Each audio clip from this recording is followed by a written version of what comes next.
This episode of Watch It Played is brought to you by Game On. Looking for great board games? What about role-playing games? And collectible card games. Or miniatures! Find all this and more, plus great prices and friendly service at Game On in Summerside, Prince Edward Island. If you've come to game on Prince Edward Island, then you've got to come to Game On.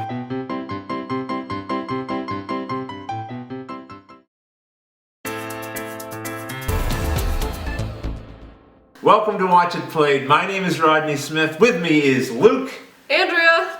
And we are getting ready to play Small World, but you might be wondering, what's with the big pot? Well, today we are celebrating Thanksgiving. Now you might be thinking, well, that's kind of early, isn't it? If you're watching in the States, it might seem early to you, but in Canada we celebrate a little bit early. We like to eat lots of turkey. Pumpkin pie and gravy. Tomatoes! Potatoes. We have potatoes. Tomatoes are good too, and there's no reason why you can't eat lots of tomatoes on Thanksgiving. But we usually eat potatoes, and if you don't celebrate Thanksgiving, it's just a time to be thankful for the things you have, like your wonderful kids, great board games, and all of your internet YouTube subscribers. So, speaking of which, we've had lots of great submissions for what to do with this turn, and we're going to get right to it right now.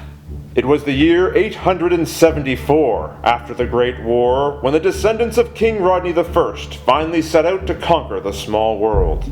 High were their ambitions, and high their expectations, but they couldn't have imagined what fate awaited them.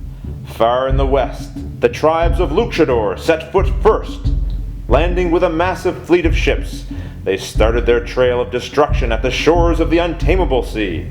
In the east, however, the fierce female warriors under the rule of their mighty princess, Andrelita, made their way through deadly swamps and icy mountains into the green heart of the small world. What would become of King Rodney's people? How could simple farmers with nothing more than pitchforks stand against such vicious forces? Only time could tell. So to begin, I want to thank Sperberus for that great introduction that I just read, and you might have guessed, our players have chosen the Commando Humans. So we're going to have to put one token on the Ratmen, and now we can collect our tokens for the Commando Humans and begin our invasion. But first, we reveal the new tribe. I wonder what it will be. Underworld Elves. So our player move is coming from 8, Argus 8. And actually we got a bunch of different submissions. Some people wanted to bomb in with some flying ratmen, others wanted to get those diplomatic skeletons out there spreading their diplomacy. But this is the move that got the most votes. And I'm glad, because they're super easy to use. It would be basically impossible for me to make a mistake using this army, because the human ability just gives them a bonus victory coin for every farmland they occupy. And then the commando ability means they require one less token than they usually would to take over a location. But remember, no matter what benefit you're getting from whatever racial trait or ability you have, in order to take over a location, you always have to use at least one token. And so to begin our occupation, we're going to take over this corner of the map here from these vicious sheep. Now, normally an unoccupied location would take 2 tokens, but because of our commando ability, it's only going to take 1 token. And the same will be true for this farmland here. And then we want to take over these 2 mountain locations here. Now, a location with a mountain would normally take 3. With our commando ability, it's only going to take 2, so we'll place 2 there, and then 2 here as well. And we'll continue our conquest of the animals and take over this location occupied by cows here. 1 token required. And with our 2 remaining tokens, we're going to take over this location here. And so an effortless takeover by our farmers, and now we can do some troop redeployment. I'm going to pick up this token here, place it over here. This token as well I'm going to pick up, place it here. Hopefully creating a bit of a wall against the Amazons that may try to take us over. And then hopefully these 2 pitchfork-wielding farmers here will discourage Luke from coming too far south. So now we can total up our victory coins. We're going to get 1 for each location. 1, 2, 3, 4, 5, and 6. Plus an additional 1 for farmland, so that makes a total of 7 victory coins we took this turn. And so we've collected our 7 victory coins. And of course we have to keep these hidden from the other players, so we're going to flip these coins over right now. At the end of the video, I'll update you on what our current victory coin total is. And so now that our turn is over, we can move the marker down to round 2, and Luke's going to begin with his turn. Before Luke begins, I want to point out one important rules clarification.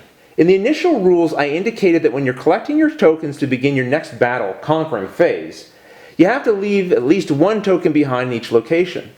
But that isn't true. That's only true during troop redeployment. When you're getting ready to do battle, you can actually pick up some or all of the tokens in a location. Of course, if you remove all of them, you no longer control that location, but you may need that extra token to conquer something close by, like say these nasty humans here. You can even go so far as to pick up all of your tokens at the beginning of your conquering phase, but if you do that, then you have to follow the initial rules and enter in on one of the edges with your conquering tokens. Okay guys, I'm going to start picking up my tokens and attacking.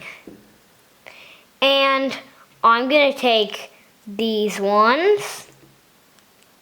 And then I'm thinking of conquering this one. That's right, you need 3, 2 for each spot, plus an additional one because there's a lost tribe here. So this lost tribe has been conquered. And then I'm going to place 3 more right here. Alright, so you're conquering another location. Now Luke's being very smart to conquer locations because orcs get a bonus victory coin for each location they attack that had someone already there, and you get a bonus for having swamps. But before we add up your victory coins, you get to move some troops around for troop redeployment. So, anything you want to change on the map right now? Sure, I'll put this orc Yes. on this orc, and this orc on this orc. Okay, well now you can score up your points. How many do you think you have here, Luke? 1, 2, 3, 4, 5, and some extras. 1, 2, 3, 4. Right, so Luke added 2 additional bonuses for the swamps and 2 bonus coins for conquering this turn in 2 different locations, for a grand total of 9 victory coins. And so here you go, Luke, your 9 victory coins, which you can put with the rest of your coins. And now it's Andrea's turn. Now it's the princess's turn, and I'm going to start by collecting up some tokens. I'm going to take this one, this one, this one, this one, and I also get an additional 4 when I'm attacking, which is going to make a total of 8. And don't forget, the reason why Andrea gets those additional 4 tokens is because she's the Amazons, and that's their special racial trait. Because yeah, we're cool like that. Okay, Princess Cool, where are you attacking? Here, for 3. Alright, so whenever you take over a location that has someone there, you have to remove at least one of them from the game, and there was only one lost tribe there, so it's gone from the game. I'm also going to attack this mountain. Okay, take that, mountain. And then just a regular 2 over here. And now that the Amazons are done attacking, they have to take 4 of those extra bonus attacking Amazons off the field. Back to the jungle! Back to the jungle. 1, 2, 3, 4. Now before we add up your victory coins, you should redeploy. Anything you want to move around here on the map? Okay, I'm going to put one of these guys over here. One of these ones over here. Okay. Now you can add up your victory coins. How many are you going to get? 1, 2, 3, 4, 5, 6, 7, 8, 9. 9. That's a pretty good haul. And I begrudgingly give you these 9 points. Okay. Alright, and so that ends your turn. Alright, so this is what the map looks like during turn 2. We've got a nice little spread out here. People aren't really attacking each other yet. I'm sure that's going to change soon. Don't forget, at the beginning of your turn, you're going to get to collect up as many of your tokens as you want to start conquering new locations. Remember, the hero icons here mean that these locations cannot be attacked or conquered. And Luke has created a nice little barrier of his orcs here trying to cut you guys off. So I need you guys to start submitting your moves. Which tokens are we going to collect from which locations, and then how are we going to use them? At the end of this video, I'm going to superimpose numbers on every location, and hopefully that will help make it easier for you guys to describe which locations you want to pick up your troops from and where you want to send them to attack. To all of our Canadian viewers, I want to wish you guys a happy Thanksgiving, and to everyone else, I want to thank you for tuning in and watching and submitting your great moves. I look forward to seeing what you send me next.